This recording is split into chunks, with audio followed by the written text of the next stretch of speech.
It is said that one should keep one's allies within view, and one's enemies within reach. A valid statement. One must be able to read an ally's strengths so as to determine how best to use him. One must similarly be able to read an enemy's weaknesses so as to determine how best to defeat him. But what of friends? There is no accepted answer. Perhaps because true friendship is so exceedingly rare. But I have formulated my own. A friend need not be kept either within sight or within reach. A friend must be allowed the freedom to find and follow his own path. If one is fortunate, those paths will for a time join. But if the paths separate, it is comforting to know that a friend still graces the universe with his skills and his viewpoint and his presence. For if one is remembered by a friend, one is never truly gone.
From the prequels to the sequels, from the OG to the OT, Star Wars Wastelands, as I choke on my own thing here. Not that thing. Wrong thing. Terrible way to start. This feels like 2015 again. It's fitting. Joining me tonight on this edition of Star Wars Wastelands, reunion episode number 2, because we couldn't fit it into one part. You just scared the shit out of me. If you can't tell, I'm in a different area right now. And Jade's not very tall. So, like, out of nowhere, I just seen eyes pass over top of the computer monitors. Like, oh, man, if that's a serial killer, I'm dead. Didn't even notice them. Anyway, joining me, it's Obi-Wan Kenobi. That is what the name says right here. What's going on? Also, isn't the OG the OT? Like, are they the same thing? I had a line. I worked on it all day, and I completely fucking butchered it. It was supposed to be from the prequels to the sequels to the OG of the OT. This is Star Wars Wastelands, and I completely fucked it up. So what else is new? Also joining us tonight, this man's got his Christmas tree up. He's in his Christmas spirits, and he has some surprises in store tonight. It's Mr. Mondo. What's going on, man? The great Mondo. He's muted. He's the great Muda. He has no idea how to unmute himself. No, I muted him. I got Did it. we get it? He's saved. He's back. Well, so I have like an actual microphone mixer thing, and there's actually a funny story about that just happened.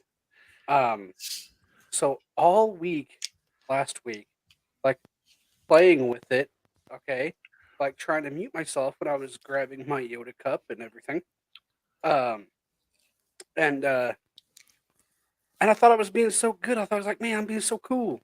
I'm a badass right now. I'm muting my own mic. But then, like, every so often, I would look up and I would be like, the host has muted you. And I'm like, Why? I muted myself. Like, I felt so heartbroken and like sad. Like, did I not pull the button right? It turned out I was flipping the wrong switch the whole night. Oh, brother. So, yeah. And now Sean doesn't realize he's muted himself. Fucking hell. See, I can hear myself in the headset, which is how I prefer it. So I think that you guys can hear me because I can hear me. Turns out nobody can hear me. Did anybody hear a piano? We got a fun show in store for everybody tonight, and we can officially announce there will be a part 3 to the reunion show stuff where we get into some.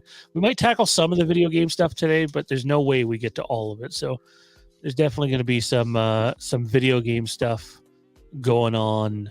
I'm gonna next laugh so week. hard if she hits you with that door on the way out. Never mind. She just falls, and it's on video forever. Anyways, so yeah, we're gonna be talking Star Wars video games next week, maybe a little this week, but tonight we're talking Solo, The Mandalorian Seasons 1 and 2, Book of Boba Fett, and Obi-Wan Kenobi. Any preliminary thoughts, fellas? No. What's that word mean?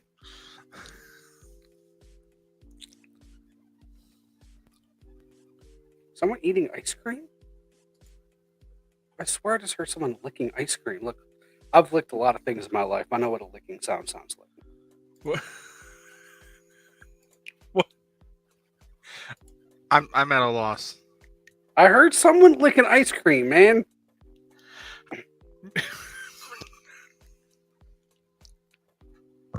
Apologies. Jade stepped up for 1 second and kids woke up. So,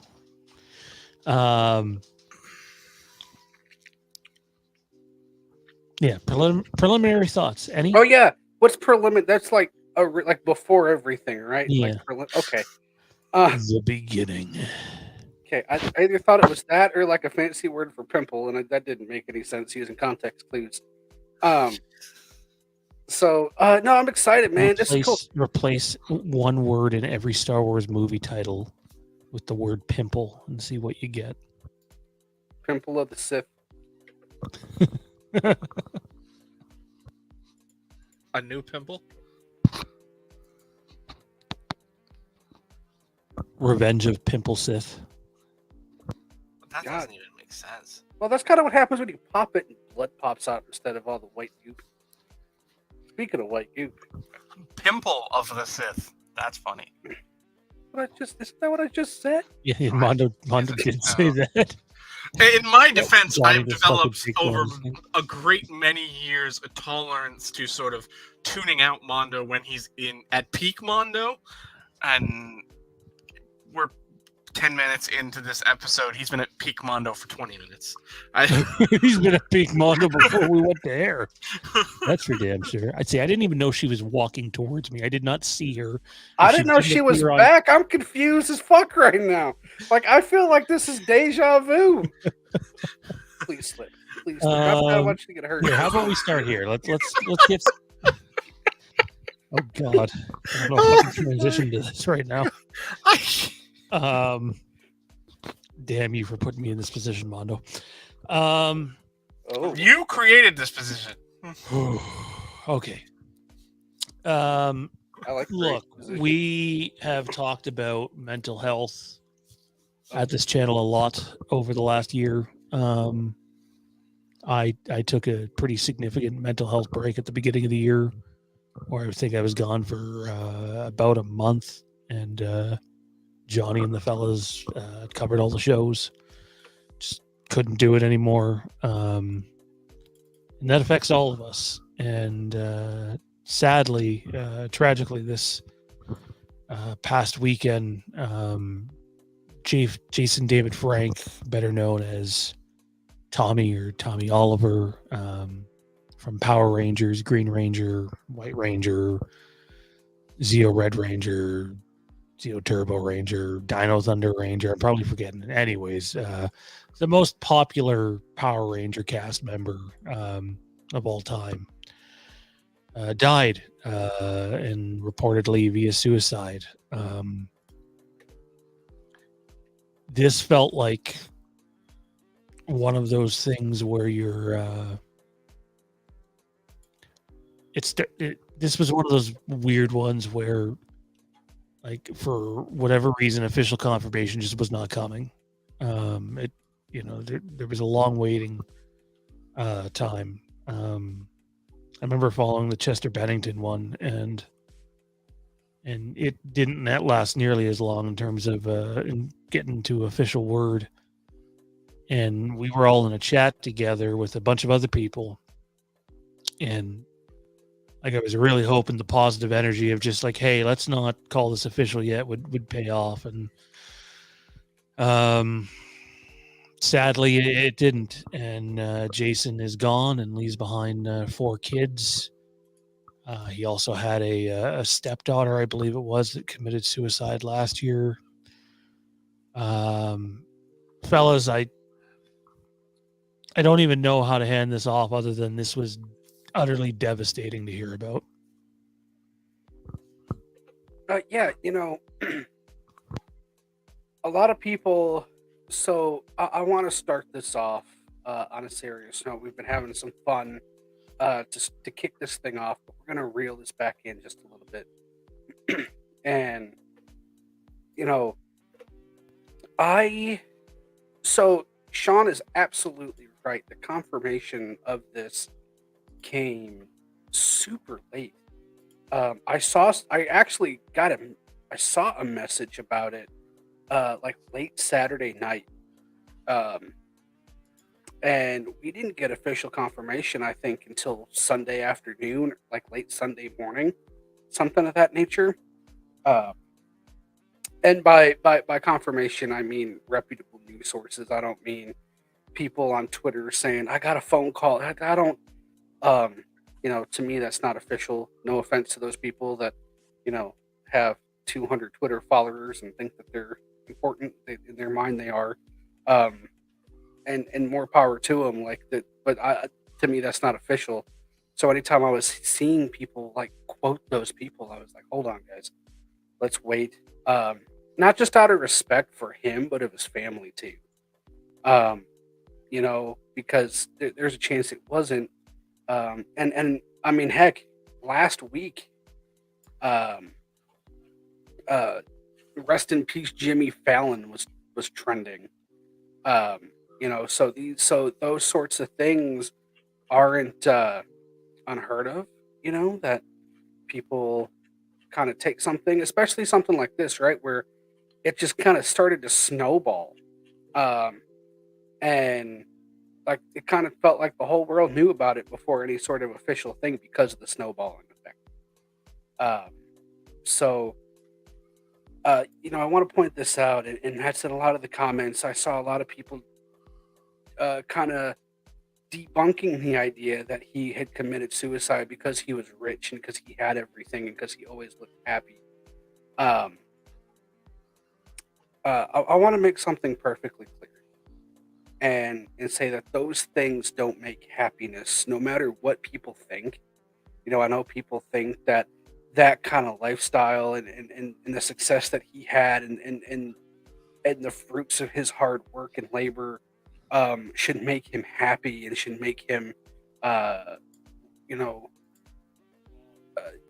just not face or not carry any personal demons. And the truth is, and the fact of it is we all carry those and we all battle those.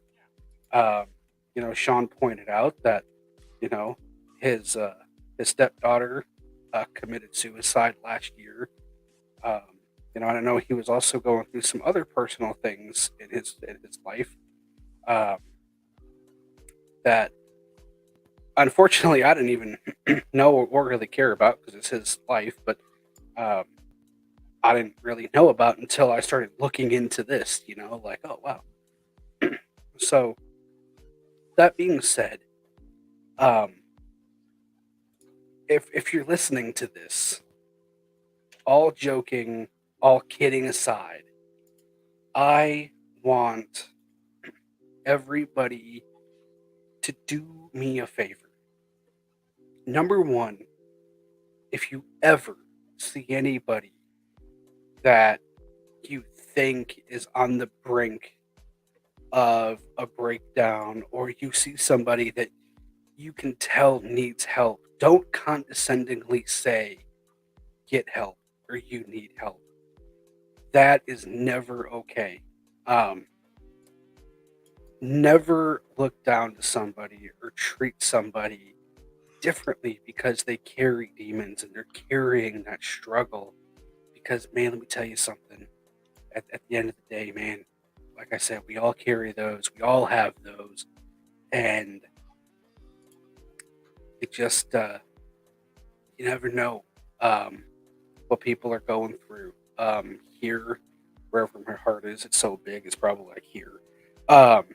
Here. And, you just never know. So, never vacate somebody's life, somebody's side, because they confide in you that they're struggling. And last but not least, for the love of all that is holy, please understand that a smile does not always equal happiness. Just because somebody smiles, just because somebody laughs, just because somebody seems happy, does not mean that that's how they feel deep inside.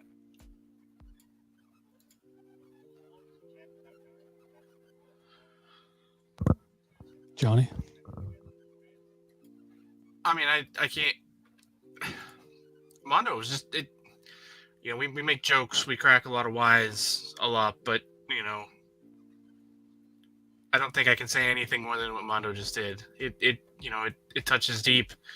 This one hurt deep. I was in the middle of recording some YouTube stuff, and it was finally confirmed true, and it just stopped me dead. I got no work done yesterday, none. And it's.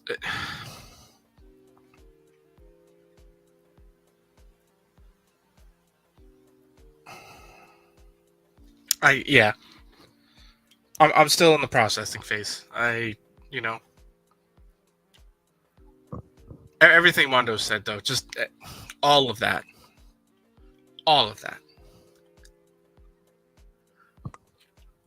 This is probably right up there with Chester Bennington for me. Chester was a really hard one. Rocked me at my core. This one I felt in denial. Not that I don't know that you can cover up, severe depression and life issues with a smile, because a lot of us do.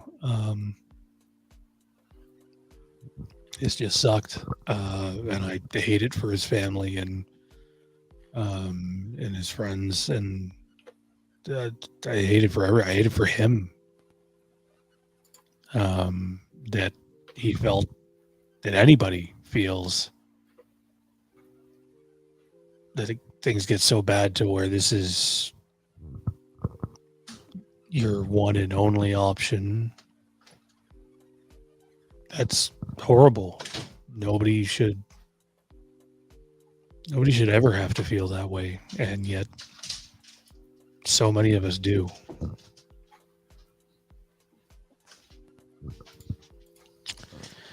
On a brighter note, briefly here, because we got to get to Star Wars, maybe share your favorite Jason David Frank memory or Tommy memory.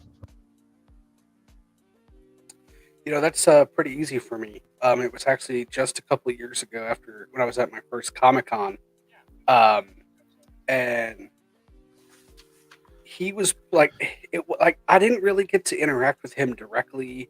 But I sat in his panel and it was so much fun because he had so much love and admiration for his fan base. Um, and he was proud of that. He was proud of those things. And one of the other cool things was, when you go to a convention, it's all about the money. It's all about celebrities. They're there. They get as many people through their line as possible, so they can take as many pictures and sign as many autographs as possible. Um, and he didn't necessarily do that. Like, his line was always the longest, and it wasn't the longest necessarily because there were that many people there. I mean, there were. Don't get me wrong, but it's because it was the slowest moving line. Um, because he would stop and he would talk to his fans, and he would occasionally stand up and address the whole line, um, and he would just hear the whole that one line cheering, um, and it was just so cool to see that, because you know for for as long as I can remember, I followed him on social media, and he always kind of lived that, right? He showed that, but a lot of actors and a lot of pop culture celebrities will do that, right? They'll show the good sides of themselves on social media, but it doesn't necessarily translate. And I thought it was so cool to see that, um, because for so many of us, growing up, especially an OG Power Ranger fan, um, you know, he was always just awesome, right? Like, I mean, tell me you didn't have the dragon sword, and I'll call you a liar. Um, everybody knew how to. Everybody knew the notes to that. Um, summon his Zord. Um,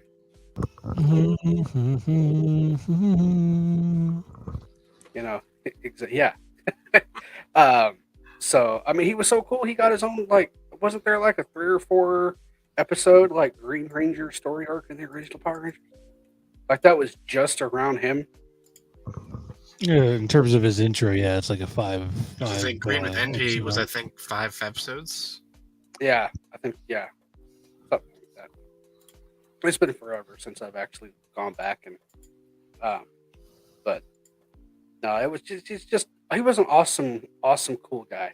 Um, and I hate so much that he struggled so bad there at the end. Johnny? Wow. For me, like, sorry, I know you were going to go on. I just sort of jumped over you there for a second, but like, Johnny and I had the luxury of being in I don't even know what you'd call it, like a guest karate class with him many years ago with our brothers, and he was just super easygoing, no different than like having a fun supply teacher at school almost. Like, it's like, oh, hey, there was Tommy, and I know him wanting the kids to call him Jason and not Tommy was a bit of an issue at times. But my kid brother was acting up, and he hit him up the side of the head with these foam swords a few times. It was funny. It was a really good time. Yeah, I mean, that really, it was, we would have been, 9 at the time? Something like that. 96, 97. It was around the time the first movie came out. It was just, I think he's right in saying that, me that young, couldn't separate the two, right? There was no Jason David Frank. There was only Tommy Oliver. And, being in that room with him and having that experience was just special. I mean, you felt the genuineness, like I've had the opportunity in my later years to be, surrounded by many celebrities and many different experiences, but that one is still one of my favorites because it was the most pure. You could tell the difference between a celebrity who's being paid to be there and a celebrity who's happy to be there. and there's no doubt in my mind that he was happy to be there. You know, and I can look back on it happily and fondly, you know, and have those memories in that moment, that day was just phenomenal. You know, it was an amazing experience. You know, and I'm glad I got to experience it. Yeah, it really was one of those once in a lifetime experiences, and it was a lot of fun, a lot of great memories. But again, our thoughts are with Jason David Frank and his family and friends during this time. And again, if you need help, if you feel alone, if you feel like you just need to talk, please do so. I promise you, there's somebody out there that wants to be there for you.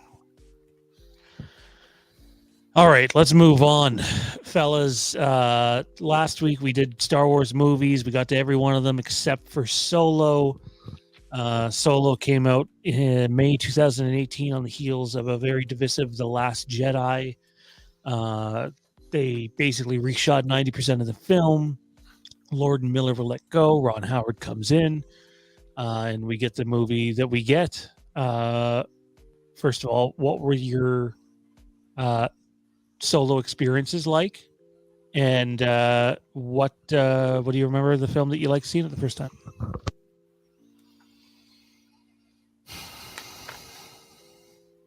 So this one was fun for me, you know, because I remember I went with a group of people, and you know, we enjoyed the atmosphere, and I think because for this particular film, we didn't necessarily have much of like if I'm being honest, because of all the turmoil that you just mentioned with the directors getting let go and the reshoots and a lot of those things, especially coming off of the episode 8. I don't think we necessarily went into this film with super high hopes. So you just kind of went into it kind of expecting it to happen, or just kind of seeing what happened, just kind of, just didn't expect anything great. So, you go into it, and I remember I actually enjoyed it. It was a fun movie. It felt extremely unnecessary, but I still enjoyed it. It kind of had flashes of maybe like an Indiana Jones with some of the action and some of the things that were happening, especially with the train and some of those scenes. But it also, in a weird way, like at times, it felt like the most Star Wars of the newer movies. It was really weird how all of that came to be and how all of that happened. But you know what, though? I'm going to be lying if I said I've gone back and I've watched the movie since, because I haven't. In fact, I kind of keep forgetting it's a movie. So it. But like I said, I enjoyed it. Like I think if I would have reviewed it coming right out of the theater, I probably would have gave it like a 7.75 or like an 8.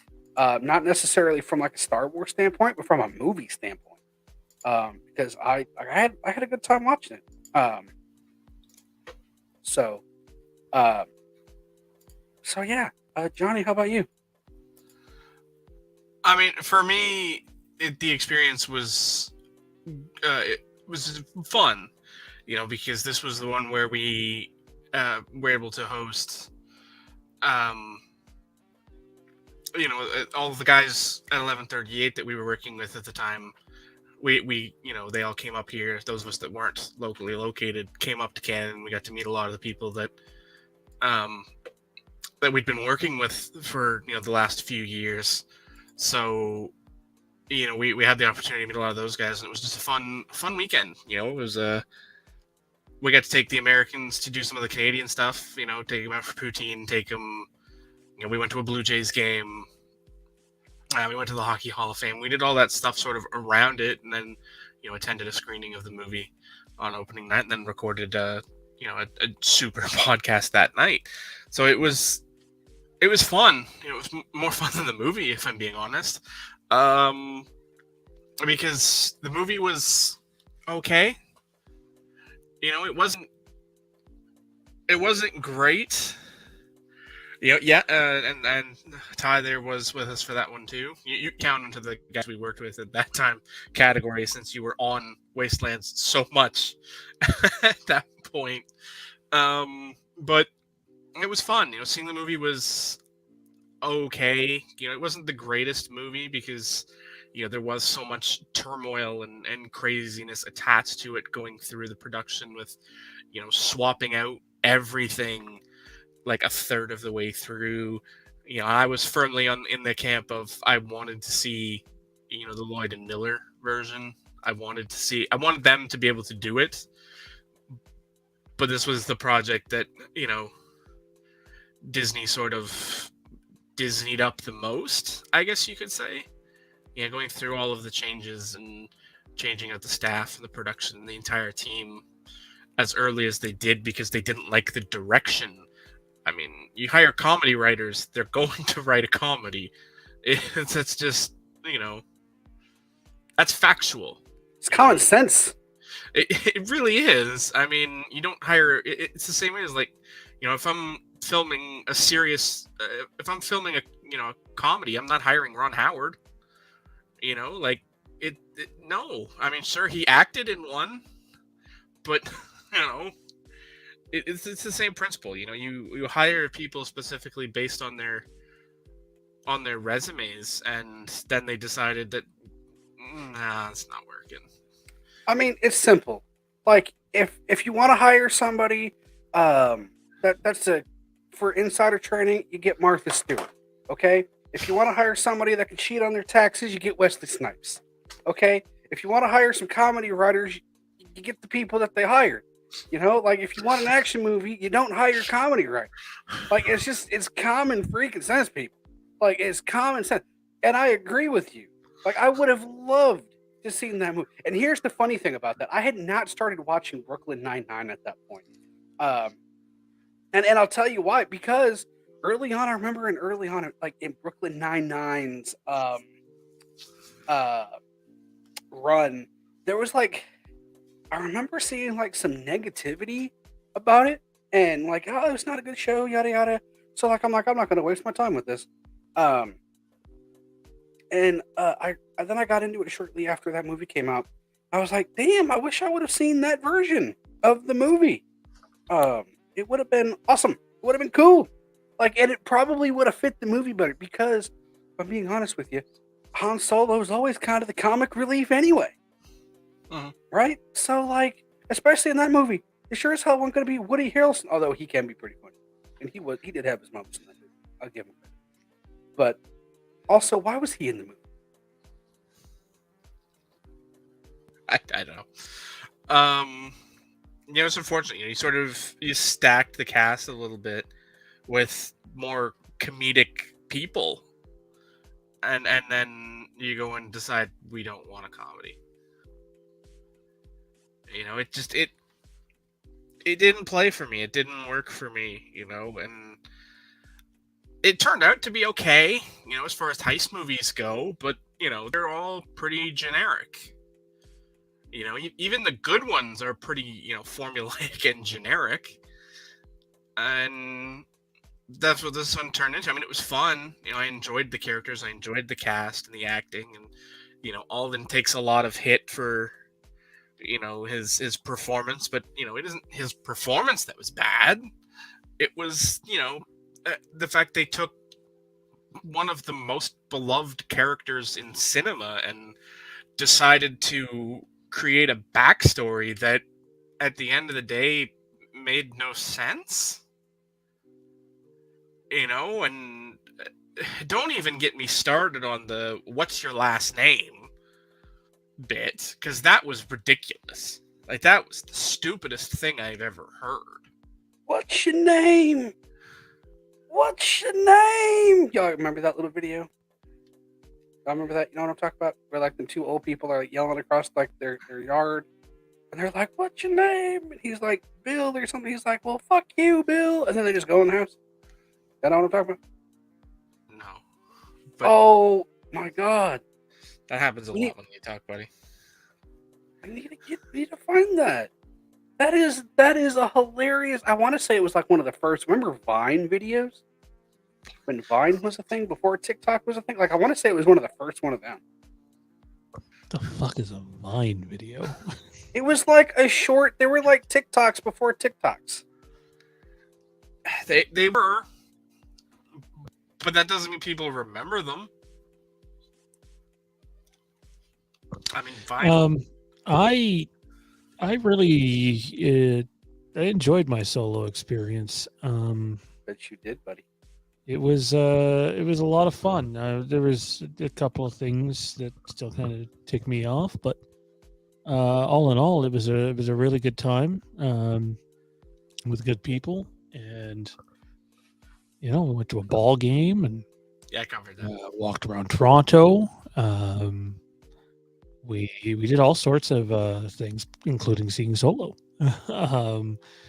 We unnecessarily walked way out of the way for a poutine. That was way too far. That was the one part that I look back on and I go, why did we do that? Yeah. There's some misleading distances given, that's for sure. Well, it was the epic poutine snobbery. I'm a hardcore Canadian who loves my food. I'm a big fat guy. But let's be real. Smokes poutine, that's great. But let's be real. Santa. I get to Johnny Santa. That's got to be a new gimmick for you, Johnny Santa. I don't want to steal Mondo's gimmick. He's the great Mondo. Well, yeah, but I'm pretty sure that Mondo... Didn't you actually dress up as Santa for work one year? First of all, fuck you. No, I didn't. I'm being serious. I legitimately remember you decked out in a red suit and for work. Okay, I mean, maybe I'm imagining this. You are totally imagining this. You know what? First of all, I organized Secret Santa. I didn't dress as Santa. There's a fucking difference, okay? Second of all, I'm not gonna wear a red fucking suit. Do you think I want to look like the goddamn Kool-Aid man walking around work? Well, maybe I'm conflating, I guess. But I distinctly, in my mind, remember pictures of you in a red go suit. conflate yourself, bitch. Either way, back to the point I'm trying to make about poutine snobbery. We had dinner at Wayne Gretzky's too. That was fun. Well, yeah, that was fine. But the poutine snobbery was in effect because you go to Smokes to get a poutine. Well, that's not the poutine you go to Smokes for. It's all the stuff they put on top of it. If you want a real classic Canadian poutine, you go to New York Fries. It's at its basest. It's at its best.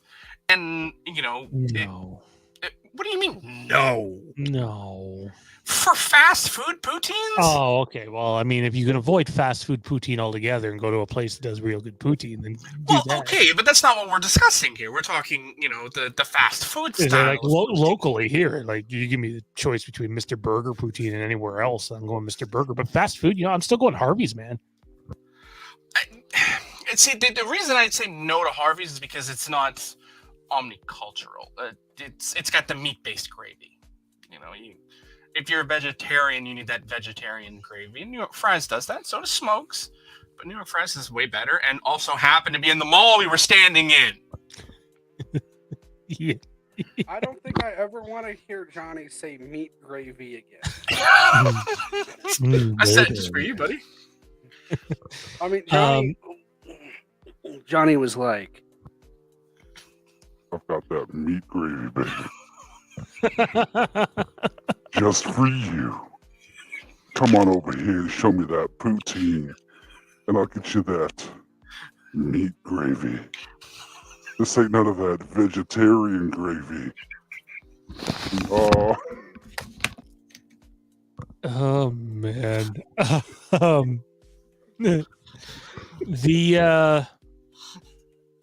The theater we seen it in was fine. Service was good, screen was good, the quality was good. This one's sort of like a mixed bag for me, fellas, simply because I think I've only seen the movie like 3 times ever. It's definitely my least watched Star Wars property, and yet I know it's not the worst made Star Wars movie. I recall enjoying it, but like, if you asked me to basically lay out scene by scene every Star Wars movie, I could, except for this one. I just haven't seen it enough. I could probably do it even with Rogue One. I think I've maybe seen Solo maybe 2 or 3 times. I think I probably do a pretty good memory of the events. I feel like I would like know the basic events that happen, the main events, but like I'm sure there's full scenes I've forgotten. Probably. Yeah, I've seen it once. Hence the name Solo. One time, baby. One time.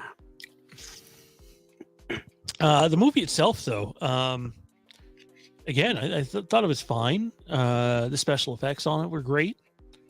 I liked the different looking Millennium Falcon. See, I was torn on that. Like, I liked it, but I didn't like it. It was so weird. It's like I don't know how to explain it. It's like it's like when you hook up with that one chick God, that you've always wanted to, and you like it, but she does a few things that you don't really like, and you're like, whoa, whoa, whoa, you know, and she's like, did you like that? And then you're like, no, I can't. Not with that No, voice. baby. Not with that voice. I did not like that, baby. I took in my eye. It just hit me in the face. That was so weird. Yeah, that. But like, yeah, and you're like, I didn't like that, baby. Let's start over. and then she's like, but I get great reviews every time. Not that voice. Not this. That voice is not appropriate for this conversation. and then you're like, no, but I don't really. It feels weird. And then she's like, and then 9 months later, she's like, There's somebody I want you to meet. This voice is not right. Meet little Mondo. That voice sounds like Little Mondo. What's up, bitch? This one's Little Mondo. But this one's more. This one's Baby Mondo. The other one's just Little. Hey, who the fuck you calling a baby? I'll fuck you up, poutine man. Poutine man. Yeah, Ty, we're talking about Solo. I'm about to Are solo we? Johnny's ass.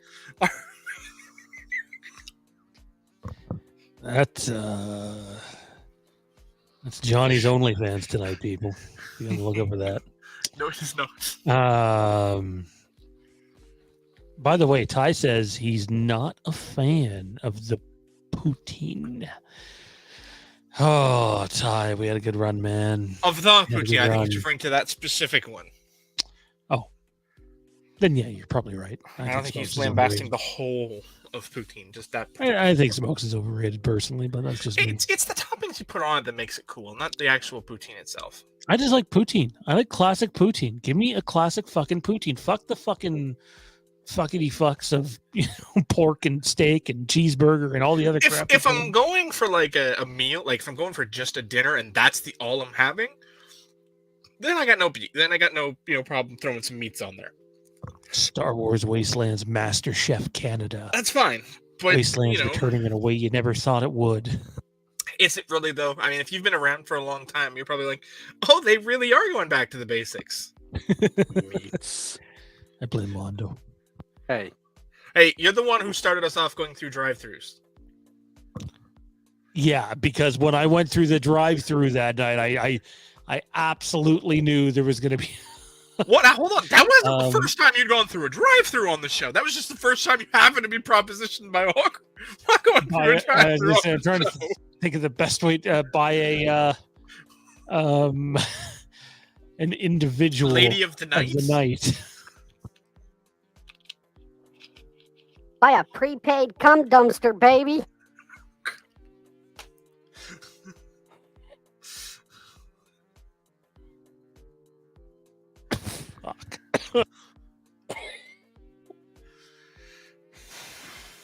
How does Tommy do fill this me all night? Hey, Why? meat Why? hog. I already missed my fucking clamp. Oh. No toppings, no ketchup. He just wants regular fries. Chip truck fries with just some salt on them. If they're done right, it's great. Nothing wrong with that. You still need something on them.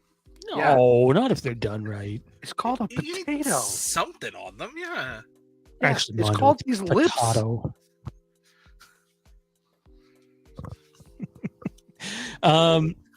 Seriously though, Solo as a movie, I don't have bad memories of it. It's just not one that I've been like, oh, I really want to watch this one again. Like, I enjoyed it. It was good. I seem to remember Emilia Clarke and Alden Ehrenreich having pretty good chemistry in the movie. Man, I thought you were about to say really good sex. I was about to say, what movie did you watch? I seem to remember Woody Harrelson being pretty good in the movie as well. Yeah, he was good.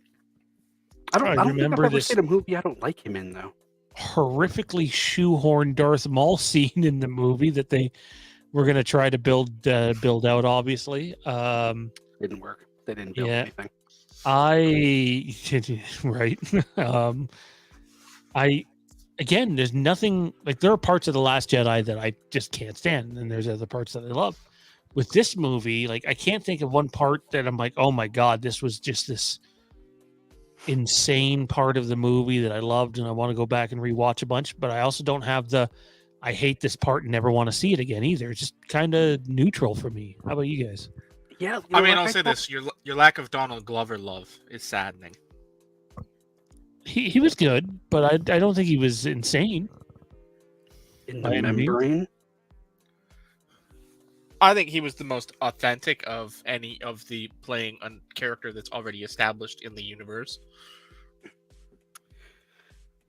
Yeah, no, he was good. Like I told Johnny while you were while your camera was off there for a minute, I was like, man, I've seen this movie. I've only seen it once, but I don't remember a lot of it. I remember enjoying it. I remember standing outside of the movie theater, having a conversation. Like, man, that was a good movie. It was fun. It was all right. But yeah, no, I don't remember much about it. It's like I'm in Spanish class all over again. I don't remember shit. Biblioteca. I don't even know what I just said.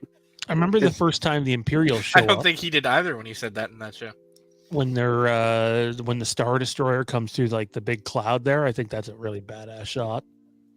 See, I don't even remember that. Like, you could be lying to me right now. You could just make shit up and be like, "Man, that scene was insane," and I'd be like, "Yeah, man, that was cool," and you'd be like, "Ah, you didn't watch it, you bitch," and I'd be like, "Oh no, you're on to me." Man. Yeah, I don't know. For me, for people that love Solo, they probably think we're trashing it, but it's not that at all. It's just, I don't know. For a Star Wars movie, I think Star Wars movies are meant to be made in a way that make you want to go back and revisit them time and time again. And when they don't have that feel, I personally feel like they've missed the boat somewhere. So again, not a movie I don't like, but it's also not one that I'm gonna watch anytime soon. Buddy, they didn't just miss the boat. They were at the airport looking for the damn boat. Okay, they weren't even looking for the boat in the right place. Some airports that might work. There's an airport in Toronto on an island. Yeah, there is. Was I talking to you? I'm just pointing out that some airports are very close to water. So you can, in fact, catch boats at certain airports. It's called an I'm just airport, not a saying. boat port. Okay, Yeah, but it's true. airport, boat port, two different things. I mean, Welcome is to- LAX on the water? I can't even see you. I hear you, but I can't see you.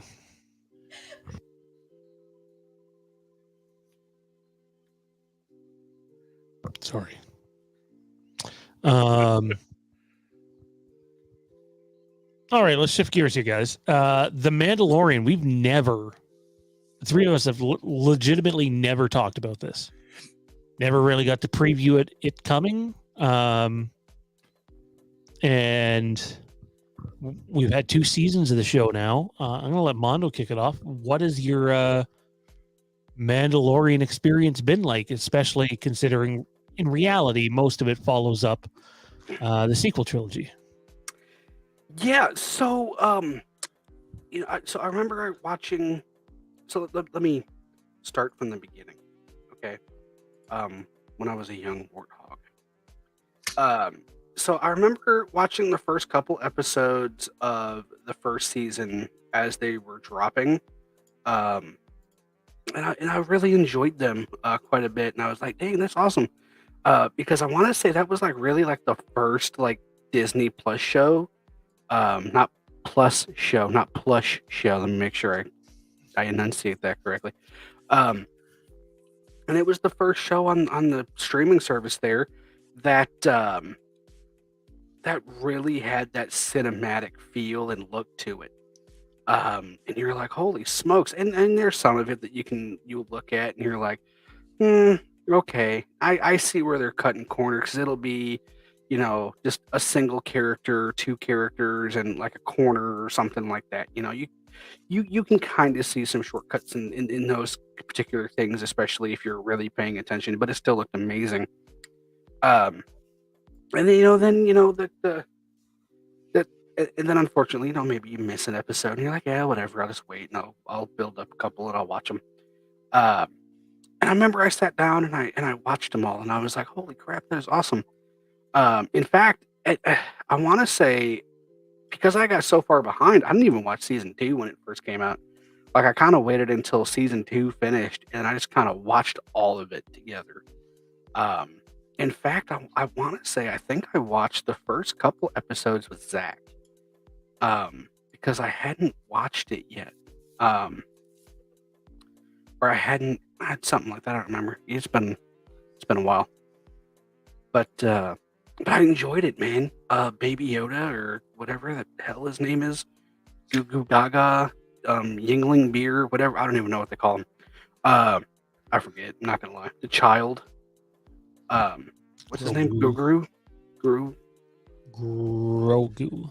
Baby Grogu. Yoda. He's fucking Baby Yoda. Yeah, it's Baby Yoda. They should have just named it Baby Yoda. But seeing that, seeing the Luke Skywalker story arc that they kind of had going on there, was like, holy crap, that's so cool. That's awesome. And I just really, really, really enjoyed the whole thing. It was so well put together. Really looking forward to season 3. I loved the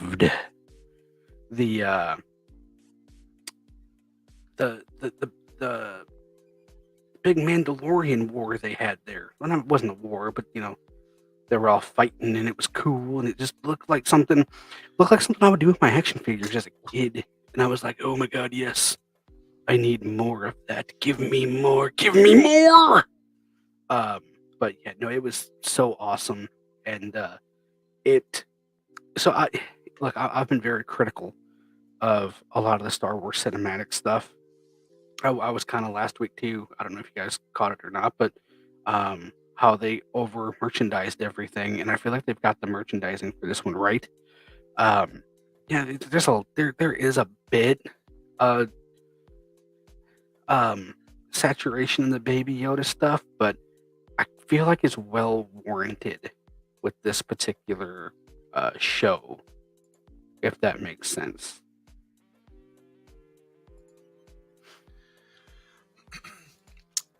I mean, for me, The Mandalorian was special because it was different.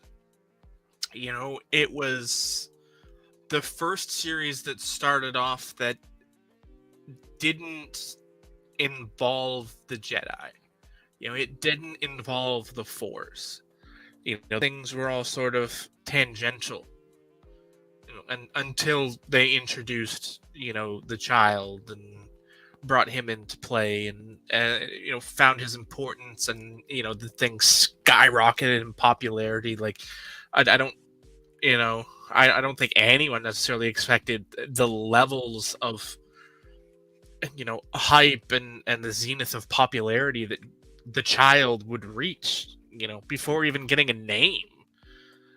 I mean, there were so many questions attached to the character. It was the first time they'd introduced a character that had that many questions in so long that we still to this day don't necessarily have the answers to.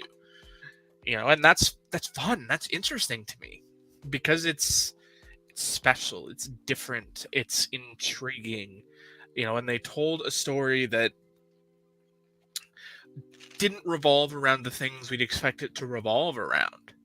They tried to, I don't want to say they should, because the story clearly was set up so that it wasn't going to occur, but, they attempted the train Grogu in the Force and then make him a Jedi, which would have led to fans assuming he was dead and, all of these other sort of things that would have occurred had he stayed with Luke. But it's been a fun way to see characters we didn't expect to see. I mean, nobody expected to see Ahsoka Tano, and then it happened in that story. Nobody expected to see Bo-Katan, and then it happened. And the stories have been very good involving those characters. They've been fun, they've been interesting, and then of course we got Luke in that episode. They've all been great stories with great characters. That it's been consistent storytelling. That's the important thing. Is that it's been consistent storytelling and it's been fun, and even things like the space, the ships and the flying are things that they've done better on television or in a television series than they have in some of the films. And that's just something that, I can't necessarily speak down on, because they have done so many things right in this series that they've made a character so significant and important that for the better part of 2 seasons you never saw his face. Din was a character that respected the Mandalorian coda and never showed his face.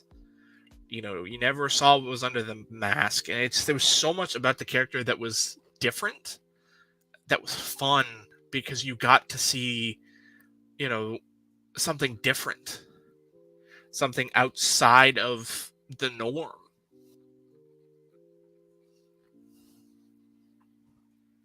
Yeah, I wouldn't expect to see much more of his face in season 3 either. I mean, the natural transition probably would be to do that, but I know Pedro Pascal had some availability issues, so my guess is we're not going to see a whole lot onto the helmet this year either. Or I guess in a couple of months, really. Oh, we lost Mondo for a second. But The Mandalorian, I don't know, like,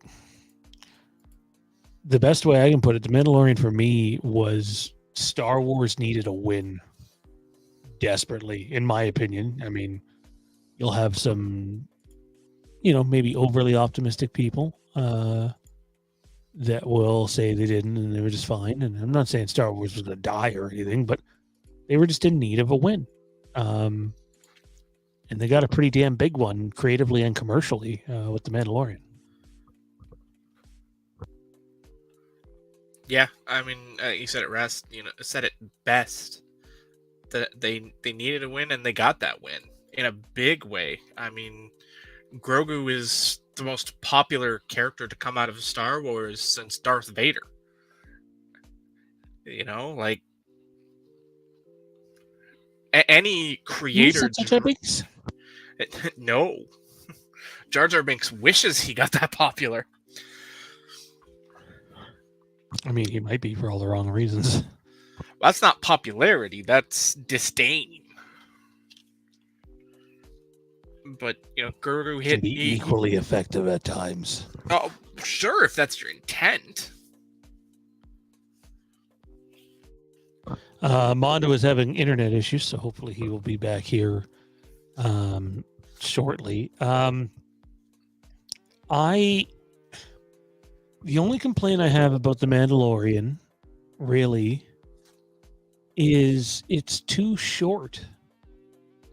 some of the episodes are appropriate length, but some of them are like, if you take out the credits, 26 minutes long, 27 minutes long. That's not enough.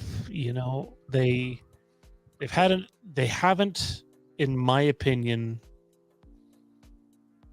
executed properly on the time they have to grow that character more.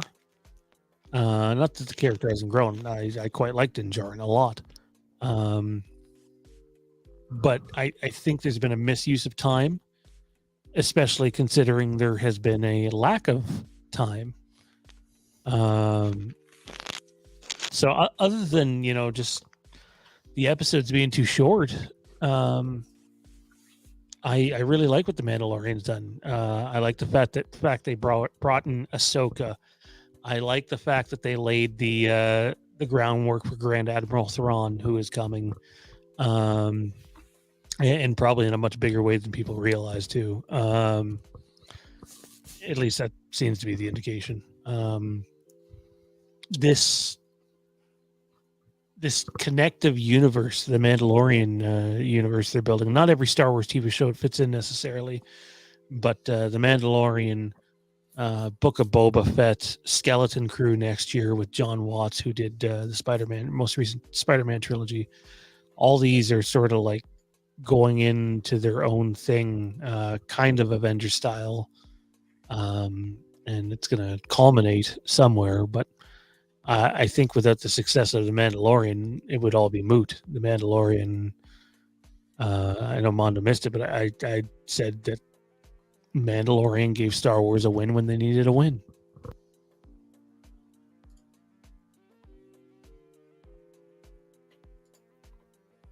Like I said, in my spiel, I really, really enjoyed it. And I'll be honest, we talked last week about the toxicity of some of the fan base after some of the movies, and that pulled me so far out of Star Wars. And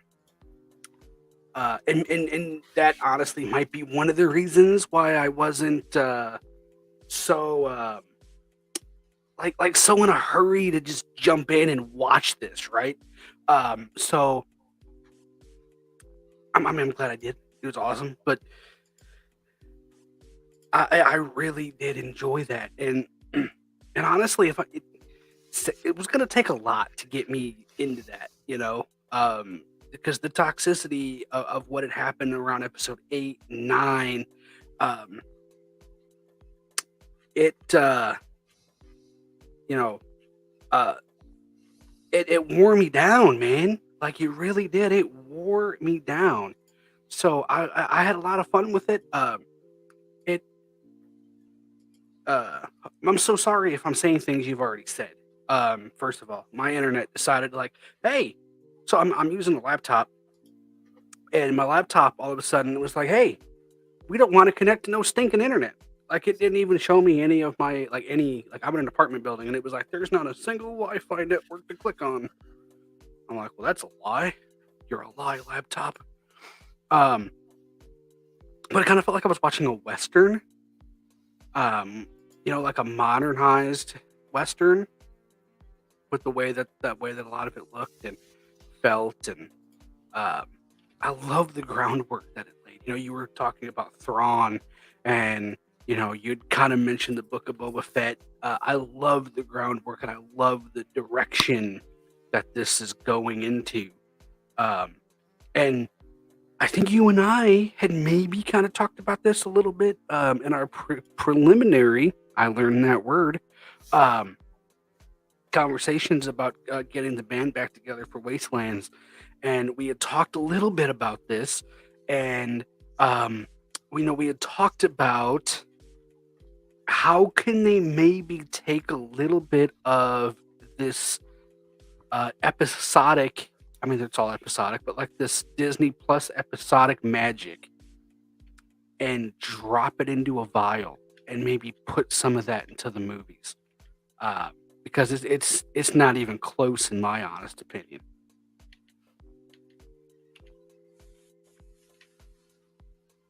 That with the Mandalorian, and more specifically with Andor now with its cinematic quality, I don't know if they're all hits, but the Mandalorian, like I don't know if they knew what they had on their hands. The indication seems to be they didn't, considering how far behind they were on merchandising for it. I think they knew they had something, but I don't know if they thought they had anywhere near the cash cow that they ended up producing with that. So, Book of Boba Fett, fellas, meant to serve as Mandalorian season 2.5, basically, features. At times, it feels like everybody but Boba Fett. Yeah, that was funny. So, I just want to get this out before I forget, because I know I will. One thing I loved about the Book of Boba Fett, I don't know if you two remember this, but I remember this. Going way in the early days of Wastelands, like early days, like probably within like the first 7 episodes, I want to say, we were actually talking about a rumor about a Boba Fett spin-off movie or show or something. Like, you know, we were getting grumblings of that, and it never happened. Well, I mean, it did happen. Clearly it happened. We're looking at it, but like back then it didn't. And I don't necessarily think that like this was in the works that long. But I for me, I just thought it kind of felt like it was like validation of that rumor. And I just thought it was so cool. I mean, Boba Fett's probably, in terms of all of like the secondary characters in Star Wars, he's probably one of the most popular, if not the most popular. And I thought it was so cool that they gave the character an arc and kind of showed what happened to him. And I mean, I think for decades, I don't think any of us have actually thought he died in the Sarlacc pit. I just don't think anybody bought that.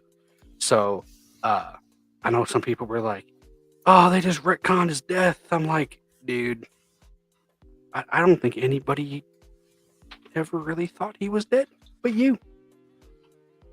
Just gonna be honest with you. I have mixed feelings about the Book of Boba Fett. Got to see Dean Cundy come on and do some of the cinematography for the film. Dean Cundy, who people might know on this channel, Halloween. Oh, So, I thought you were saying clean undies. So it was cool to get to see him work on Star Wars. There are moments in the episodes that I really, really like. I thought we spent too much time with the Sand people, considering Boba then basically leaves for 2 episodes. And yet, it again, like I look back at the series and go, oh, okay, well, there's a bunch of things that I didn't necessarily like about it. And yet, there are these incredible moments in the series. They're just like so damn good. We didn't even talk about them when we were talking The Mandalorian, but like Cobb Vanth, you know, them going out and you know, getting Timothy Oliphant for Cobb Vanth was huge. In fact, Mondo, I might even be proud that they went out and got Timothy Oliphant.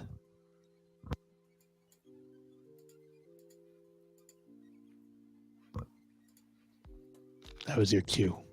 Proud. Oh. Okay. Hold on. We can edit this out in post, okay? All right, tee it up again. Okay, so hang on. I'll tee it up here. Gotta give me a second. But no, we didn't talk about it with the Mandalorian season 2. I think that's when Cobb Vanth appeared. I don't know if you remember that, Johnny, or not, but That sounds right. I love Timothy Oliphant in literally everything that he has ever done that I've seen anyway. Like I can't think of one Oliphant project that I've seen. I was going and where I went, oh, this sucks. So not only did we get introduced to him in Mandalorian, well, technically, the character in the Aftermath novel series that we talked about way back on Wastelands in the day. He appears on screen in Mandalorian Season 2, Episode 1. And then he's brought back during the Book of Boba Fett. Obviously, the big thing with Timothy Oliphant is he's one proud, sexy motherfucker.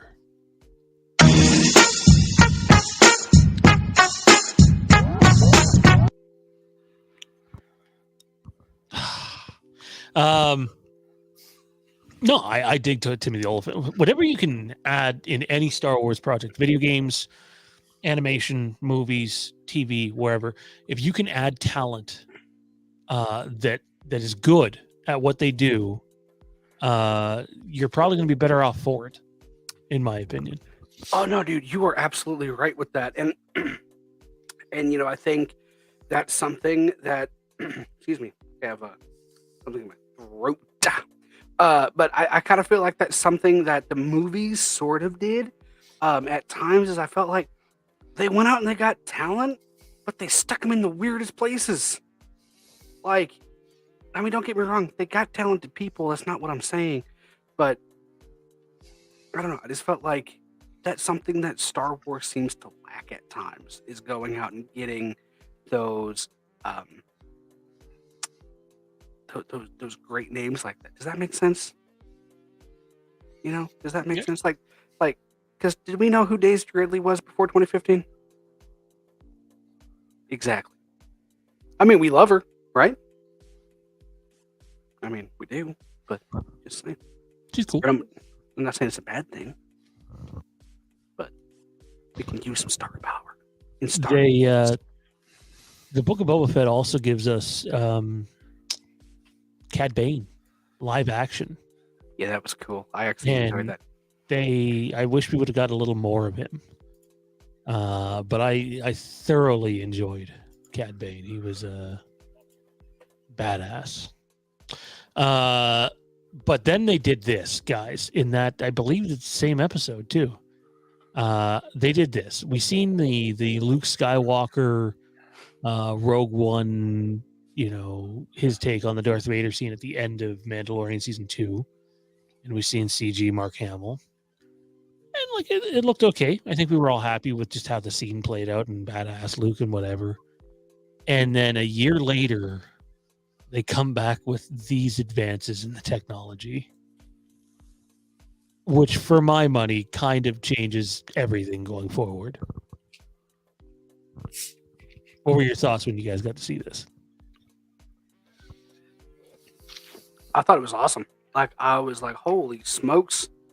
I mean, it's like you're watching Luke again from the 1970s.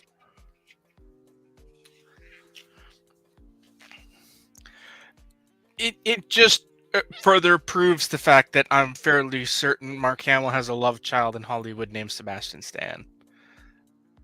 It's just really all this did for me. It's remarkable that they've gotten so good at it, and there's still improvements to go for sure. But you haven't seen the last of Star Wars legacy characters appearing in that way either. So I think it's even seen the last of this technology period, because let's be honest, this is what they're using in Indy 5. Yeah, and they used it in Obi-Wan as well for a lot of people, and we're going to be speaking about Obi-Wan here momentarily. A lot of people are like, oh, James Earl Jones is back. James Earl Jones is back. James Earl Jones was not back. That was the report, but he wasn't. They used there's a technical name for it, but it's the voice portion of what they did with Luke here. And Vader sounded great in Kenobi. So any final thoughts on Book of Boba Fett before we move on to Kenobi and then wrap up for the night? I mean, it still, like Mondo said, it should have been called anything else. It just wasn't, They could have called it Bounty Hunters. I think they just should have called it what it was, The Mandalorian. Because, if you look at it simply, what are the things that people remember most about that? Is it the Boba takes Tatooine storyline, or is it Luke and Grogu? Exactly. This is what people remember. It's not, Luke and Ahsoka meeting. Like exactly. Like it's not.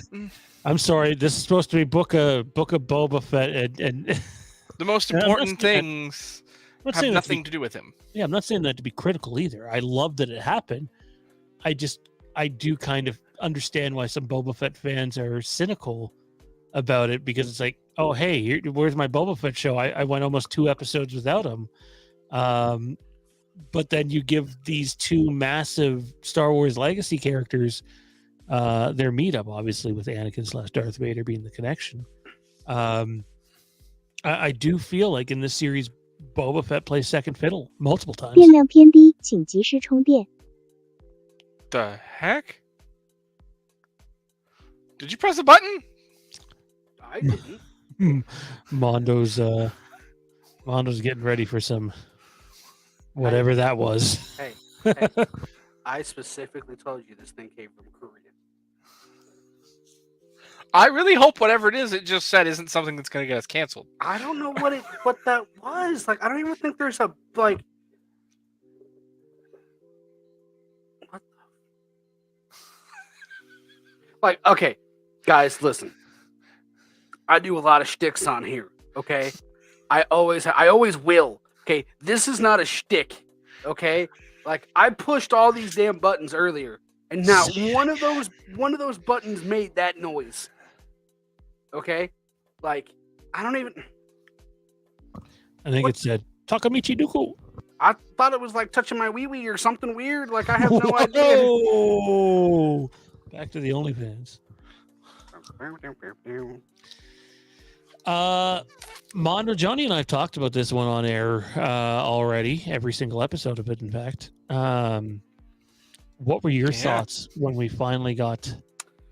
Oh man, Obi-Wan Kenobi. Obi-Wan Kenobi.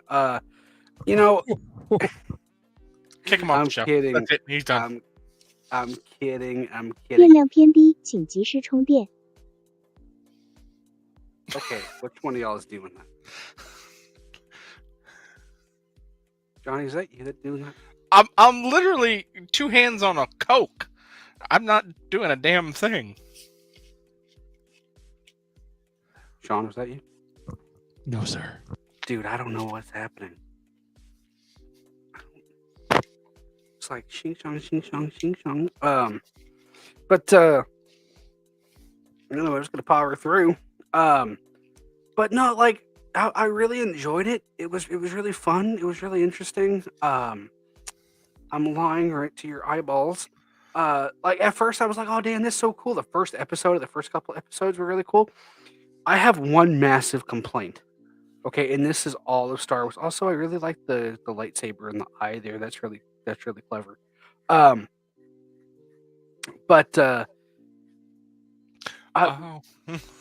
of my biggest complaints was Lola. Why? Because this takes place way before New Hope. Okay? And I don't feel like Lola fit. Because you look at the technology of the droids and of the artificial intelligence in episode 4. 电量偏低，请及时充电。 Okay, I gotta figure this out, guys.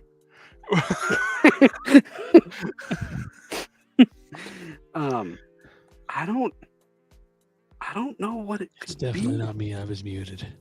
I don't know what it could be. I mean, it's just. I was listening to Mondo's Lola hate and getting upset about it. Hold on, let me. Hello? Oh no, it's an echo. Okay, well we're gonna try that. I don't know what was happening. Oh, anyway, okay. Might have broke. Man, it did come from Korea, so who freaking knows? So like Like, don't get me wrong, I thought it was cool. I thought what she did was cool, but like her presentation just to me looked so out of shape. Put that somewhere in episode 4, anywhere. Does it make sense? Does it fit? Yes. The way that it moves so fluidly and freely, when you have R2 and How 3PO, is that any different from like a spider droid? Like what were not a spider, a hunter droid? but they move all clunky and crap. Like they're not like flying around like a little remote control drone. I mean, unless I'm completely remembering, like, isn't that exactly what we could describe the? I 电 don't know if 量 it was a 偏低， hunter 请 droid. 及时充电。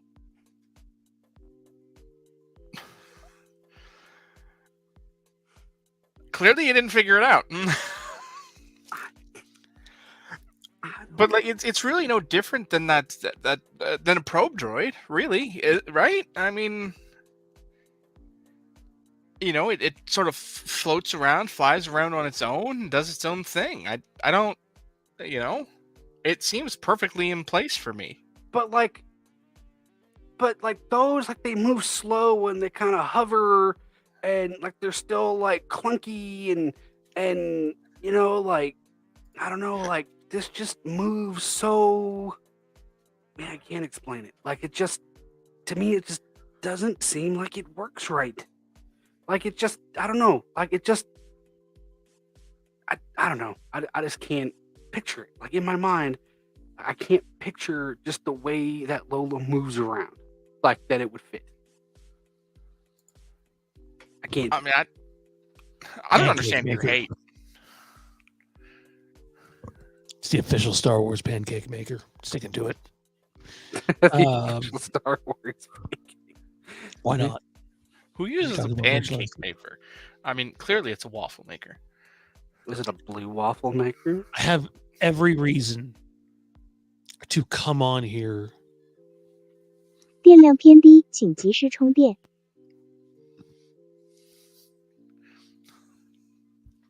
I said, come on here, not come on her.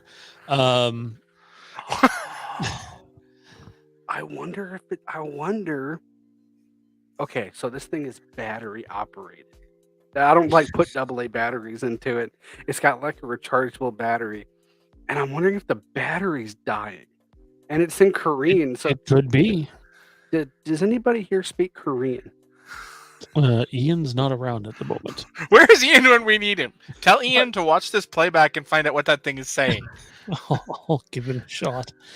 I have every reason to come on here and praise this and you know, be firmly in the it's the best thing ever. And you know, Obi-Wan's my favorite Star Wars character. It's my favorite fantasy, sci-fi. My favorite fictional character, period, is Obi-Wan Kenobi. And I really enjoyed a lot of it. But boy, does this show look really fucking cheap at times.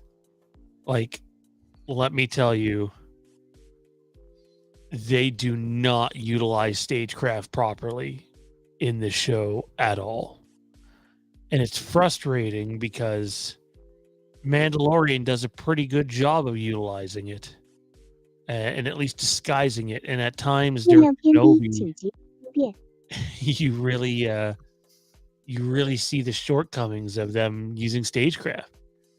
Like it looks really bad and really cheap at times.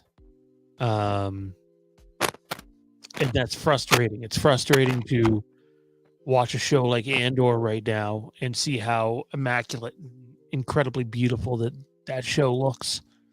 And then to see like Andor is probably like a 9 out of 10. And Kenobi's probably like a 4 out of 10 in terms of visuals. And it's really frustrating as a Kenobi fan, as a fan of the Obi-Wan Kenobi, Anakin Skywalker story.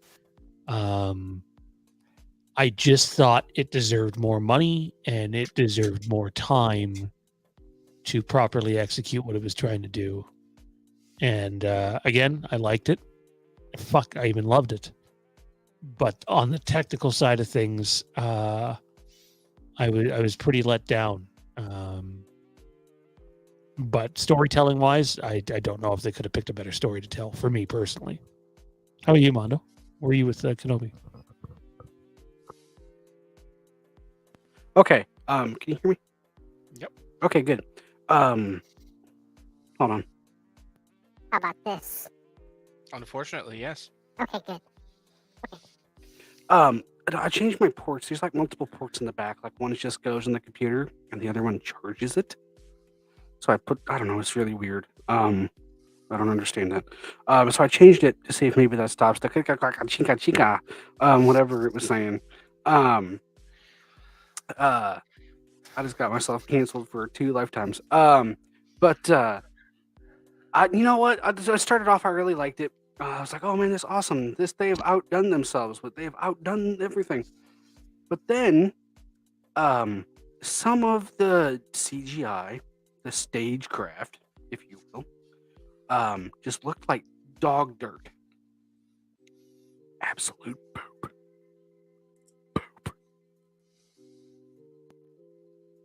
Poop. Like just some of the droids didn't look at the proper size. They looked really cheesy. And here's what made me mad. Okay.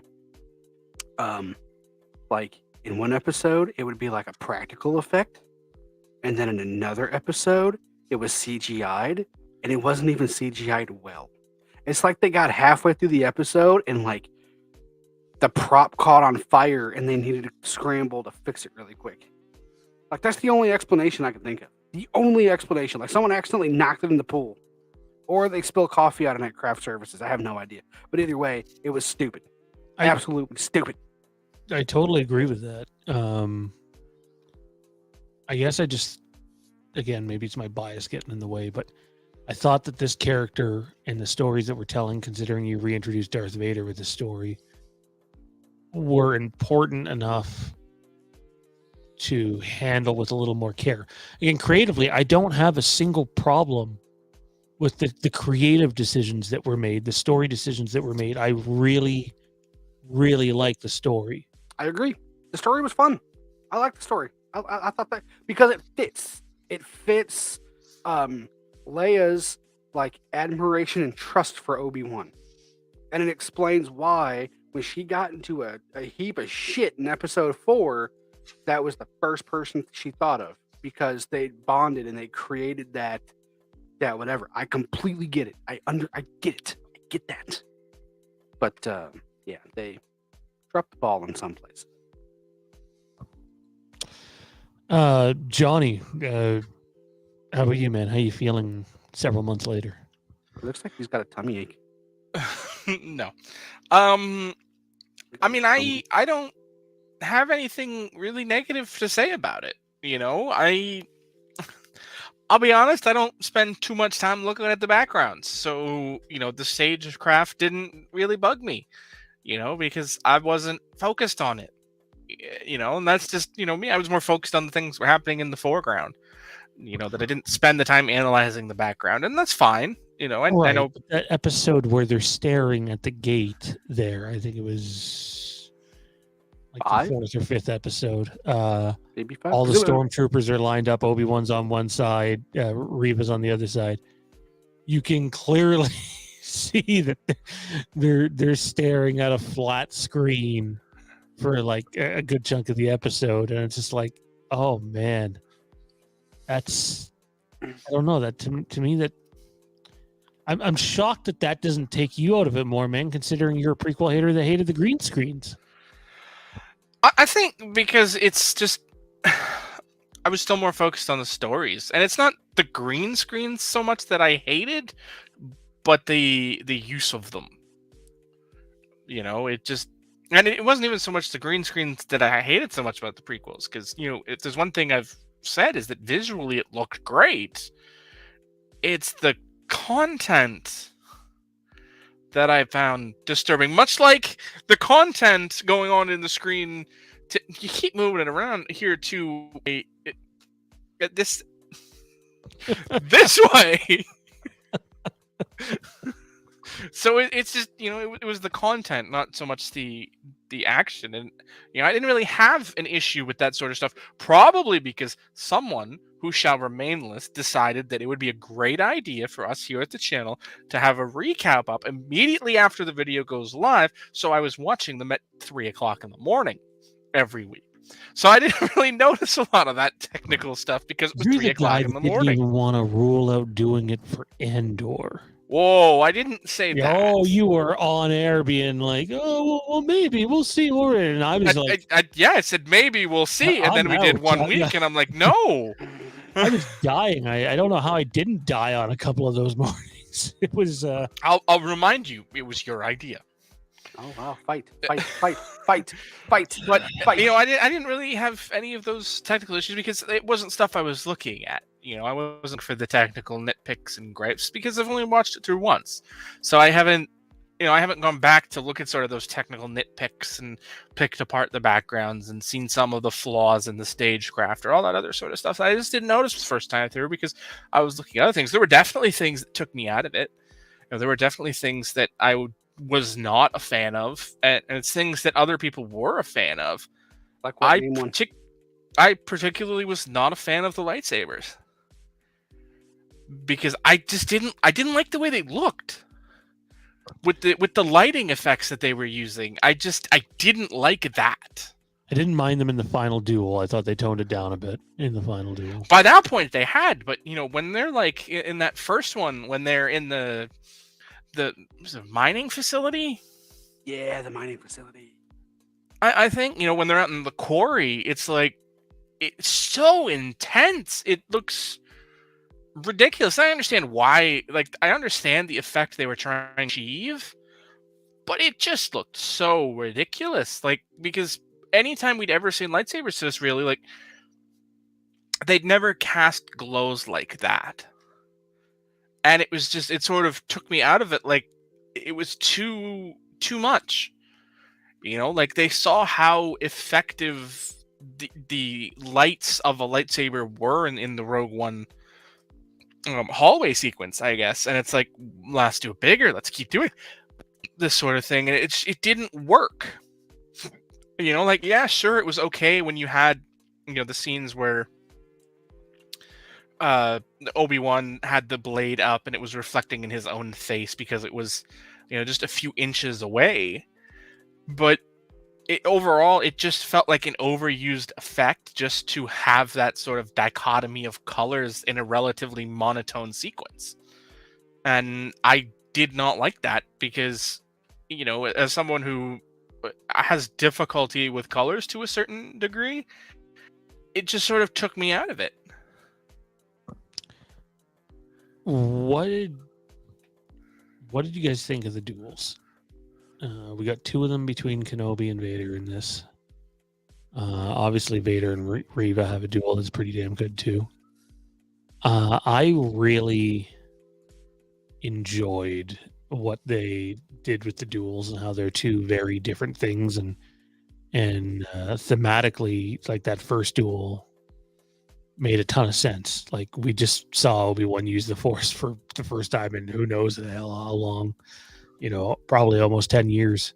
And he hasn't been handling a lightsaber, and Vader has been on the hunt this entire time, mowing down Jedi survivors and anyone else that gets in his way. And I thought the first duel ended, just in terms of the dominance for Vader over Kenobi, I thought it made a lot of sense. And I thought the dialogue that they chose to use in that duel was really cool too.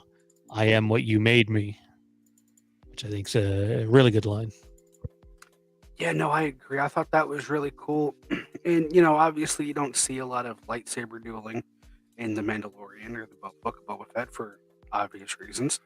And it was really awesome to see that, and I think we didn't talk about it last week, but I swear on our previous run as Wastelands, that was something we talked about a little bit, was how disappointed we were in the lightsaber dueling of the newer movies. And I thought that was really cool to see that again, and I thought that was really well done, and I'll agree with what both of you guys have said. The story was really well put together for this. I don't necessarily think it was organized as well as it could have been, and presented as well as it could have been. But overall, like it was fun to experience, and it was fun to go through. Yeah, I mean the duels I think were just some of the best we've sort of seen in a while. You know, they weren't overly acrobatic, you know, which is one of the things I was sort of afraid of. They would try and force sort of that episode 3 style back into it, which obviously they did not do. I personally, Well, we I got a bit really of that in the second duel. we did, but not nearly as much. Like it was still a much more grounded duel, which I liked because personally I like that style. You know, it's more real. Like, yes, the duels in the prequel trilogy, some of them were phenomenal, but as a whole, I thought there was a lot too much Cirque du Soleil in the duels. You know, like that's why a lot of the duels that I liked most weren't ones that had quite so much of that. You know, with the exception of Maul, the battle at the end of episode 1 wasn't, you know, ridiculous. But then you have things like Yoda, which was so far over the top for me that it sort of ruined the character for me a little bit.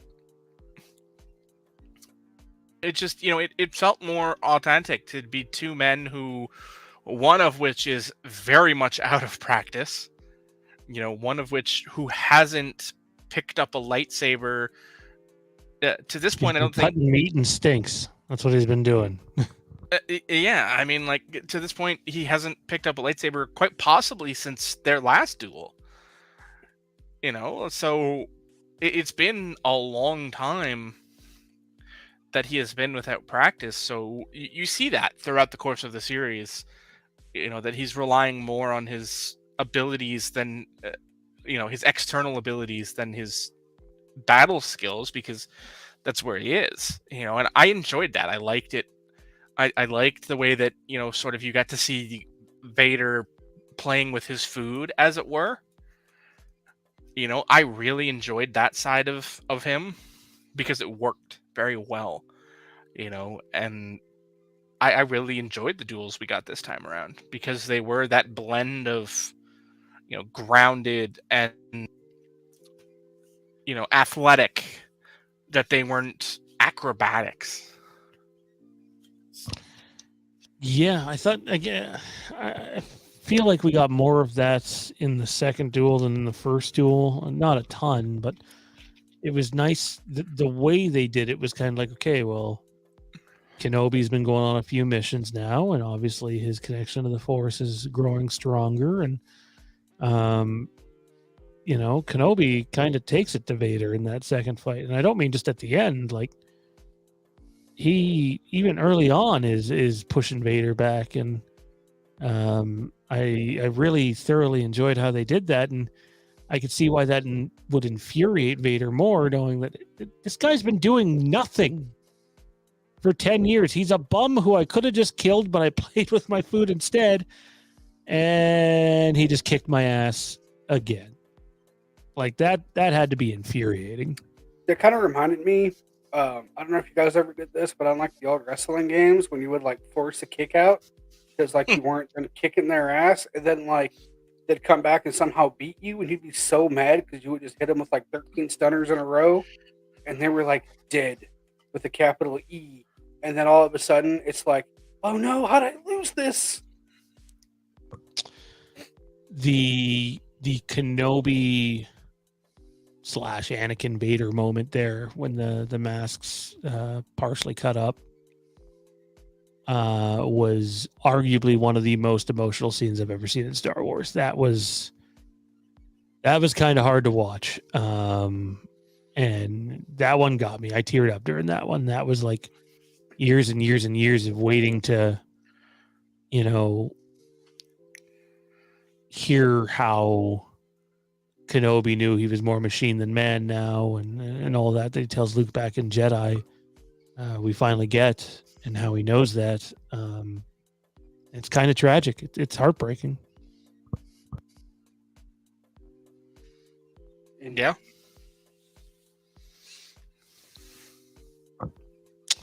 Any final thoughts on Kenobi? I mean, goes without saying, I think, but Leia was amazing in this series. I fucking dug her so much. Oh, absolutely. Without a doubt. There's no question. You know, I always have reservations about child actors, just because they're you know they're still learning their craft. They're learning how not to shit their pants, like let alone acting. You know, like and Mommy, I just pooped myself. But she was awesome, absolute pro. I look forward to, you know, hopefully she continues to act and she continues to get even better than what that is. And I think she could be a great star one day. You ever see the movie Bird Box, Mondo? That was that thing on Netflix, wasn't it? Like 3 or 4 years ago. I never got around to it. She's in that. She's even younger there, but she's in that. And have like Sandra Bullock in it. Yep. When they cast her, I was like, oh wow, she was young in that, but really good. This might be a really good casting for Leia. And I thought it was, and I thought her chemistry with Ewan McGregor was very noticeable. I know there's the rumors about Obi-Wan Kenobi season 2 that it might get announced at Celebration Europe. But it'll be a different show, and I don't think it would feature Leia. I think this would be the Obi-Wan Qui-Gon Force journey, if you will. So that could be cool. If that would be cool too, but it would be different. Yeah. Let me ask you guys this to end the show. There's multiple Star Wars TV projects coming between now and early 2024. So we have Mandalorian Season 3 that is coming. We have Mandalorian Season 4, but we won't call it that. We got more Mandalorian coming anyways. We have The Acolyte, which is set like 100 years before the events of the original trilogy. Believe that we're going to be diving into a lot of Sith stuff in The Acolyte. We have Skeleton Crew by John Watts coming. Any of these excite you more than the rest, guys? Skeleton Crew has my interest. Just because I kind of get the impression it's going to be maybe like a darker, grittier kind of show. And so far, they've kind of proven that on the Disney Plus side, they can really pull off the dark and gritty. Some of my favorite episodes of The Mandalorian were the darker, grittier episodes. So I'm pretty stoked about that one. Obviously, Mandalorian Season 3 to continue that story arc. And to maybe Ahsoka was the other one. I'm sorry, guys. Ahsoka was the other one. So Mandalorian Season 3 to maybe get more of the story arc between Grogu and Luke. Because I don't think that that's over yet. I don't think that that's the end of that. I know how it ended, but I don't think that's the end of that. And the reason I don't think it is, I almost feel like they invested too much into CGI Luke for it not to. But I also think that some of that's going to carry over into Ahsoka.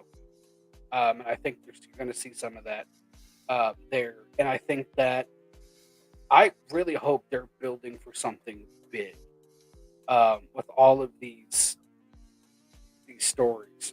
Not necessarily cinematic release. I don't think that's where it's heading. But I think and I hope that this is going to be something. I hope this is going to lead to the excitement in Star Wars that we hoped we had gotten in 2015 when we were first talking about the movie. I don't know anything for certain, and this isn't like the X site is reporting whatever. This is me just putting together everything that's out there and being fully caught up on the Thrawn books and knowing that they're going to be blending him in here soon. I think there's a lot of people that hear the name Thrawn and go, "Oh, he's going to be the Thanos of Star Wars Disney Plus's TV universe," and I feel confident saying he's not. In fact, I don't even think he's going to be the villain. I think they've very carefully, slowly been setting up this. Even in the sequel trilogy, they were hinting at it. This risk in the unknown regions, unknown part of space where Thrawn's people come from, the Chiss, and I do think Mando and Bo-Katan and Ahsoka and Thrawn and Ezra and etc. All these people that are not around for the sequel trilogy, I think they're going to battle that unknown force out in the middle of nowhere to try and save the galaxy. And I'm not sure any of them are going to make it out of it, but I think we're going to get this big event that's them in the Grysk, and people are just going to have to be patient. I think that's what it's leading to, but I could be wrong. So if you heard that, that was not the little Korean lady inside of my mixer this time. That was my Alexa, so it's different Korean lady on my countertop telling me I need to water a plant that I no On your longer have. countertop. Wow, what kind of show you got going on over there, man?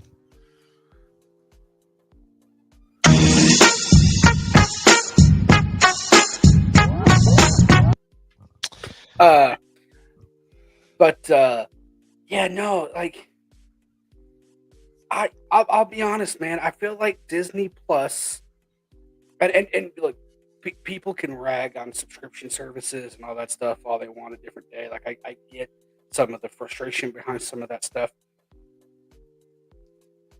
What Disney Plus is doing right now, I feel like is a game changer for everything. Like you look at what it's doing for Star Wars, right? Like the Disney Plus Star Wars products have made me far more excited than the movies after The Force Awakens. Look at what it's doing for Marvel. Look at what they're doing with other entities right now, like the Santa Clauses just came out, which is a continuation of the Tim Allen Santa Claus franchise. They just did some stuff with Zootopia. Willow next week. Willow.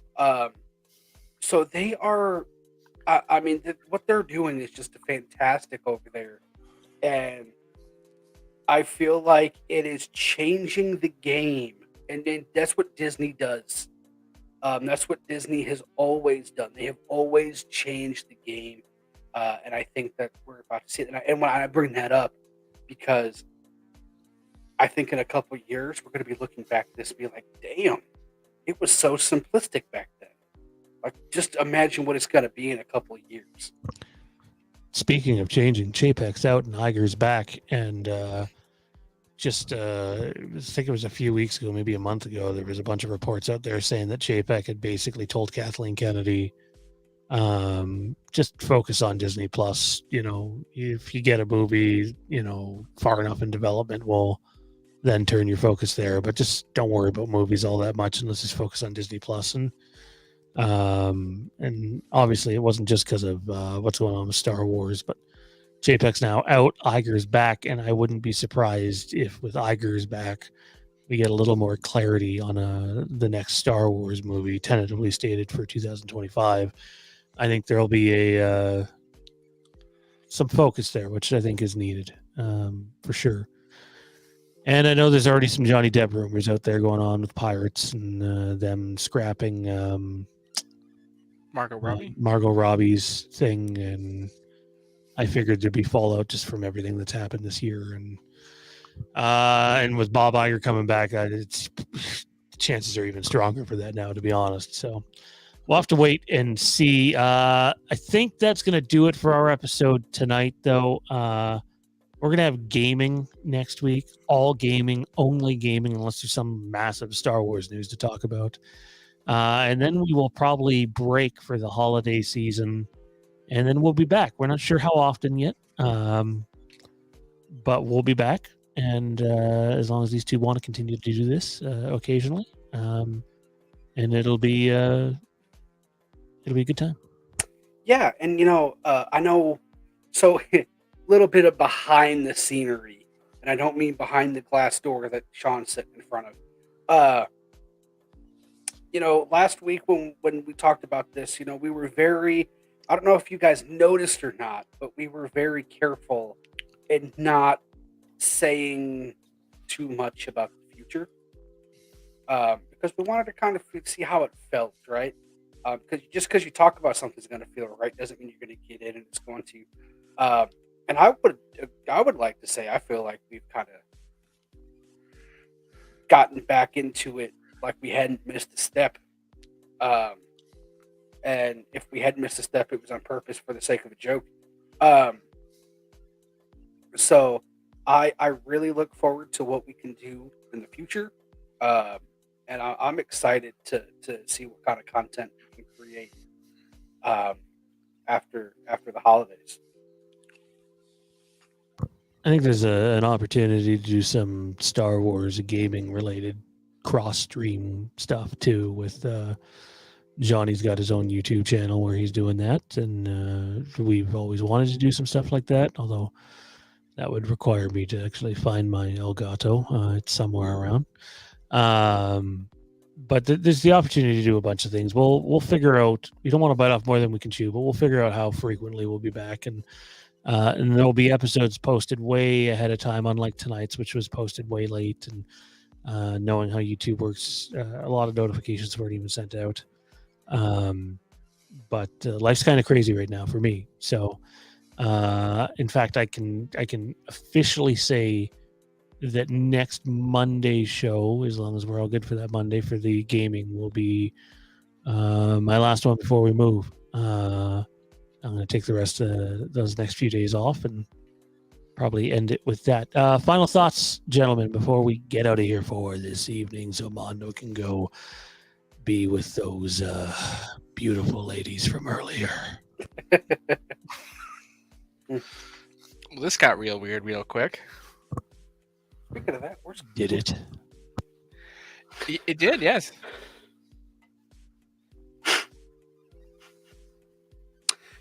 I just want to thank everybody for watching, for tuning in. And I'd like everybody wait, hold on. I would like to thank you for participating, especially sexfine.info in our chat that was blocked. I don't know who blocked them. But I was hoping to get more information from them, so thanks a lot for that. And man, it's been so good. It's been so fun to get back into this, kind of doing this again. And it's always fun to Bring new characters back and old characters back. I'm surprised I'm alive because I wasn't fed for like 10 years. Oops. Oops. I was like a gigapet. I was played with once and forgotten about until I shit myself to death. Sounds like a wonderful life. No. Big thanks to Tony, who was in the chat this evening, as well. Still is. As well as our buddy Ty, as well as Mondo pointed out, sexfine.info, as well as Jason Knight, Backtrack Cinema, Tommy B, and Linton Jonas. If you're watching after the fact, leave a comment down below. I know this episode is kind of everywhere. I'm also super tired. I'm just super Johnny, where can hungry. everybody find you at, man? Johnny, he was talking to you. I talked over I couldn't him. hear him because Mr. James Earl Jones was talking. So what? Where can everybody find you at? Oh, you can find me here, there, and everywhere. But you can find me, Bros Before Pros, on Twitch and YouTube. We uploaded our first couple of videos over on the YouTube channel last week. I'm currently hard at work editing episode 1 of Bros Before Zombies. So yeah, lots of fun stuff coming. Can I find you in your bed, baby? Every night. You're He'll all talk daddy just like likes. this because he's a No. big Christian Bale Batman fan. You know, I've eaten too many bananas. Mono, where can everybody find you at, man? What do you got going on? I don't have a whole lot going on. You can find me on gaming platforms at Mondo24 2008. I probably should have put that here in my name. I didn't think about that. I'm too dumb. And it's the same on all of them: PlayStation, Xbox, Switch. It's a bunch of numbers and letters. It looks like someone's personality type. And then on Steam, I believe I don't even have a gaming PC, but I have one of those. Everybody has a Steam, even if it's a steaming pile of shit in the toilet. And you can find me on Facebook. I'm kind of being a little more active on Twitter, which I picked a great time to do that. And You're the guy who jumped on the Titanic as it was sinking. yeah, I'm like, oh, this looks fun. Is there room on that boat that's breaking in half? Yes, I want to come on. Yeah, thank you. Oh, is it wait, hold on. It's Where's not everyone discounted? going? I'm sorry, I ate Popeyes before I came. This I didn't pool mean to is so large. Oh my god. Oh, this is one of those interactive things. I'm falling. But other than that, man, you can catch me right here next week on episode 3 of the relaunched Wastelands of Star Wars. Yeah. Tomorrow night, right here on Phantom Empire, you can check out the Overlook Drive-In. Mike and I are back with a good one. We're talking Shutter Island with Leo DiCaprio and Mark Ruffalo. So looking forward to diving into that. Mike somehow has been living under a rock all this time and has never seen that movie until tonight. So what the fuck, dude? Like, what were you doing?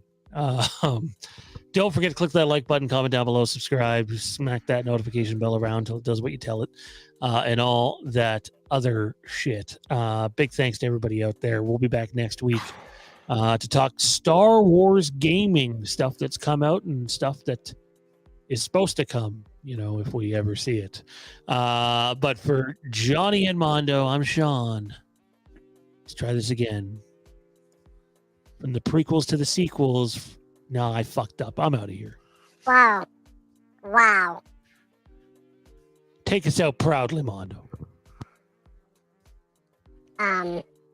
Thank you guys for listening to this week's edition of Star Wars Wastelands. From the, what did you say? The OG to the titties or something?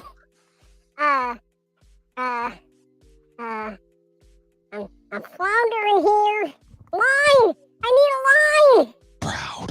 Proud. Oh yeah, proud. Yeah, gotcha. Not the Proud Family, like was on the Disney Channel, okay? Or the Proud Boys, but this Proud.